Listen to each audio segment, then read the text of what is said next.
a lot wherever you can. He lost the first round, didn't he? I don't know, but they're starting their game, and Magnus Carlsen chooses a bit of a sideline, does not want a Najdorf discussion with Maxime Vachier-Lagrave, but goes for the move queen takes d4, which he's employed in the past. Many options here. The big idea is that after knight c6, white goes bishop to b5, pinning it, but MVL starts with knight f6, which invites some very sharp lines like e5, knight to c6, bishop to b5. Curious if Magnus is going to go for that, but I have a feeling he's going to play something slower. Maybe bishop b5 check anyway, or a move like knight to c3. I have a feeling he doesn't enjoy. Yeah, there he goes. That's his style, bishop b5 check. Exchanging that bishop, and then he's going to try to build up the so-called Marocci structure by going c4, putting a knight on c3 and maintaining a grip on the center. MVL does not look overly disturbed. He probably has studied this position. Carlsen goes c4, knight c6, he's going to go queen e3 or queen d3, and then just try to maintain his space, finish development, and enjoy a bit of a grip on the position. MVL has the challenge to try to avoid that. This seem to be the refutation of the Najdorf, but a very pleasant position for white where he can build up on everything. But now I should take it back, because after queen g4, queen takes g2, suddenly it becomes a sharp position. Yeah, if black would have developed normally, then white would have gotten what he wanted, but MVL is trying to exploit the few liberties Magnus took trying to get this construction in the center by grabbing a pawn, which looks very risky but is very consistent. And also it might lead to the type of chess that Carlsen doesn't really enjoy. He plays rook to f1, which doesn't look like... I'm surprised by rook f1. We expected rook g1. Yeah, rook g1, queen h3, and all of a sudden you have to deal with the threat of knight to... Oh no, knight e5 is not a threat, sorry, I'm blundering his pieces, but knight b4 is. So something's gone wrong for Magnus. Strategically, this makes a lot of sense, but the timing didn't seem to work out. Maybe he missed queen g4.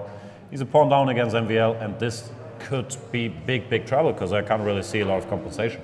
Yeah, MVL lost in the first round of the Blitz and then drew 2, so he's on a -1 score in Blitz, which seems to be one of the best time controls for him. It suits him very much. He loves playing Blitz, so we'll see if he comes back with a win against Magnus Carlsen with the black pieces. Yeah, and the problem for Magnus is not only is he a pawn down, he has to make defensive moves to stop the black initiative here. He had to play a3, stopping knight to b4. It looks like there's many tempting options. Stuff like knight d7, intending knight e5 comes to mind. And you could also start thinking about developing your pieces at some point, go g6, bishop g7. I don't see any compensation. Yeah. This looks like Maxime, if anybody, has the pawn and the compensation. So Magnus dug himself a bit of a hole here with his opening play, which strategically made a lot of sense, but he must just have missed this queen g4 idea. Magnus goes g6. Thought it was time to take off his jacket and focus on the game, because now with the pawn down, as you said, it doesn't seem that he has compensation, and Maxime goes for the plan you mentioned, just developing his pieces. I'm also worried about Magnus's king, because since there's no g2 pawn, no castle kingside anymore, castle queenside will be somewhat dangerous. Yeah, it frankly looks like a totally lost position for the world champion. We've seen him perform miracles just 2 rounds ago. Or was it a round ago? I can't remember. Against Viciana, where he escaped an endgame and exchange down, so you can never write him off. But this, if MVL doesn't panic, should be a black victory. Bishop d2, bishop g7. Carlsen's gonna castle queenside, no choice.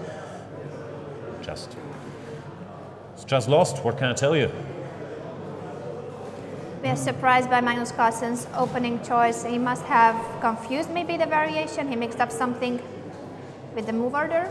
No, I don't think so. He was freestyling. You can do the kind of thing he's been doing after knight c6, bishop b5, bishop d7, but after knight f6 he just wasn't in time. In fairness, I also missed this queen g4 idea, but MVL did not. Took a pawn and kept it. So Magnus Carlsen castled queenside, but this kingside isn't the safest of all.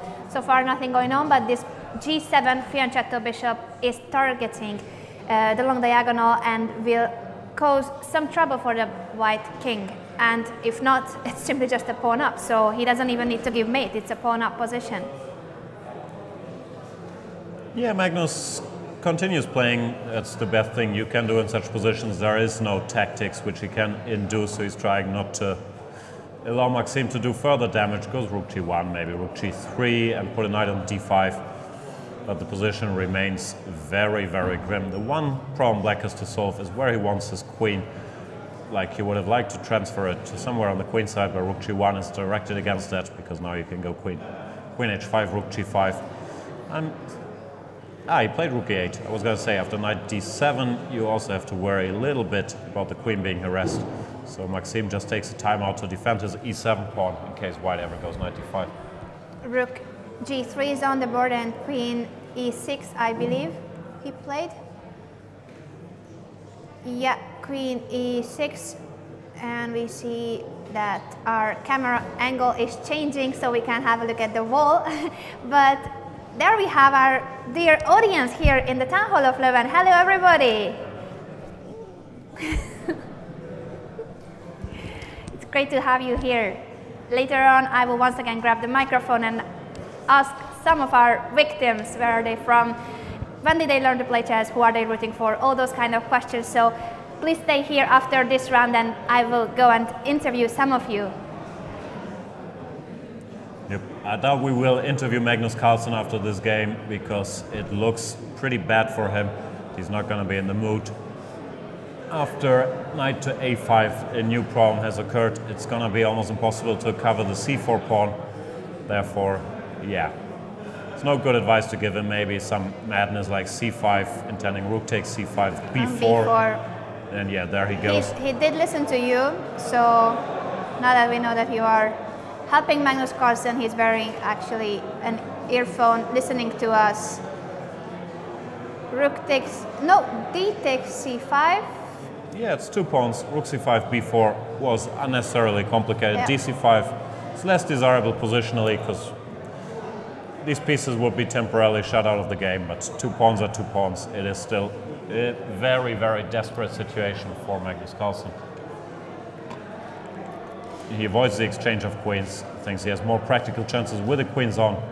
Doesn't change the assessment, of course. He's still lost. But this is Blitz, so anything can happen. Maxime could blunder, although he is one of the best players. He was about to win the World Blitz Championship, where Jan, you were the commentator. How did you see his play there, and what happened in the last rounds? Why he did not win the championship? Normally fatigue is a good reason, but yeah, he was like 1.5 points ahead with 2 rounds to go. Looked like he had it locked up. But then he didn't do well in the last couple games, maybe. The pressure of being so close to the title got to him. He's not close to any title. In this tournament, he's actually far behind. But yeah, a win with Black against Magnus would be sweet and maybe would get him going. Magnus, yeah, just keeps throwing everything he's got at the black position. The problem is he doesn't have that much. He's missing 2 pawns. Rook f8, not the most violent decision in the world, though. He was concerned about e5 followed by f3-6 and the queen landing on f7. And it looks like Carlsen, even though I still think he's lost, managed to build up some momentum. If Black has to play rook e8 to f8, something's gone wrong. And after queen h3, targeting the h7 pawn. He just needs to push e5 and then there will be mate on h7. So he must do something about this threat against his h7 pawn and his king. Yeah, e5 might not be a big threat yet, because there is queen takes f5 check. f5, I blundered. But still, any way to somehow knight d5? Yeah, knight d5 is in the air. Bishop takes d4 followed by e5 or knight d5. Maxime has managed to create some trouble for himself here. I guess he can still go h6 or h5. That's what he's going to be calculating right now. Can't see a refutation. And he's played rook fd8. Keeps moving that rook fd8 around. He's asking for trouble. Knight d5 maybe? I don't understand. If knight d5, maybe he wants to take and allow queen takes h7, but that doesn't look right. Rook f1 was played by Magnus Carlsen. He wants to capture on g6 and then maybe sacrifice the rook on f6 to eliminate the defender. Knight h5 played by Maxime. Yeah, Maxime is drifting a little bit here, but he still has more than enough defensive resources, so Magnus. Rook g1, g3 to g1, and now knight b5. If he has time for it. I was afraid that there was f takes g6, but he can take on c3 with a check and then queen b5 check. Is he getting anywhere with that? He might be, because the white king is also weak. Let's not forget about this fianchetto bishop that is pointing at the white king. Yeah, knight d5 only move, because if you take queen takes, the counterplay is too fast. And Magnus has managed to mix it. Can he do something like knight takes a3? I don't know. Knight c7, going back to the defense, but f takes, no, okay, f takes, the queen will be exchanged, but anyway, he's grabbing some pawns with checks. No, fg, just fg, and there doesn't seem to be any direct inroads, or hg, I'm not sure which one is going to do. Taken knight takes f7, which seems to be a better move after king takes f7, f takes g6, double check, so knight takes d5, e takes d5. Is Magnus Carlsen winning already? I doubt he's winning, but he certainly complicated the issue greatly. Queen b5 or queen takes d5 look logical. Is winning an exchange. He doesn't want the exchange. He played bishop c1. Yeah, he has to cover b2 against potential threats. Why can't you take on f7 now? Queen f7, I don't understand it. F3, Queen takes, queen f d5 takes. on the board. Yeah. Oh, this is a piece down from Magnus Carlsen. But still, rook g5. Who has tricked who? Queen e4 was a check, and now after h takes g6, rook fg1, there are still threats. He's lost now. Maxime managed to stabilize, cover everything, and emerges a piece up. After knight f7, yeah, it looked like Carlsen was getting somewhere, but then, okay, the time is very, very limited. Something has gone wrong for him. Yeah, this nice is tactic there by MVL to wrap it up, winning the queen. Maxime Vachier-Lagrave has beaten the world champion with the black pieces.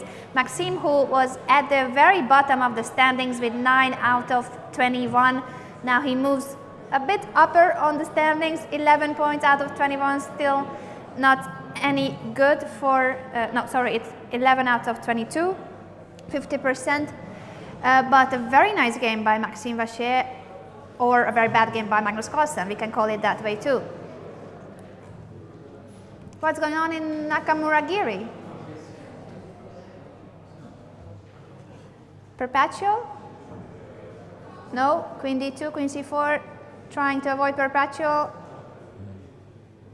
Because white is a piece up, he doesn't want to get perpetual check.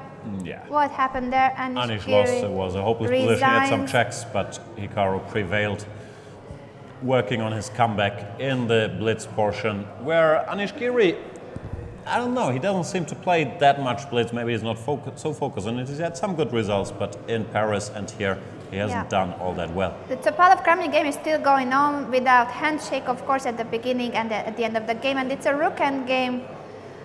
I Looks give like it Kramnik to followed Julian. our advice and decided to exchange off all the pieces and win another rook end game. Oh no, it's a draw. He didn't manage to win that one. No handshake.